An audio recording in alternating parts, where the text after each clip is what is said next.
In today's tutorial, I'm going to show you how to create a system restore point in System Restore on your Windows 10 laptop, tablet, or desktop computer. So this should hopefully be a pretty straightforward process here, guys. And without further ado, let's go ahead and jump straight into it. So all you have to do is open up the search menu, type in Control Panel. Best result should come back with Control Panel. Go ahead and open that up.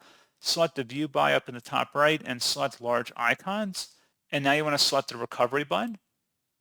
Select where it says Configure System Restore, and then select the Create button where it says Create a Restore Point, and then go ahead and create it as whatever you want. You can name it whatever you want, but generally I normally kind of like doing the day, or if there's going to be like a big update I'm going to do, or I'm going to install something, I might want to go ahead and create a restore point.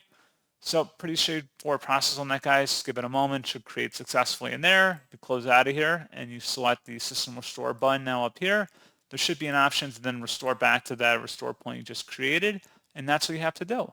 So pretty straightforward process, guys, and as always, thank you for watching. I do hope that was able to help you out, and I do look forward to catching you all in the next tutorial.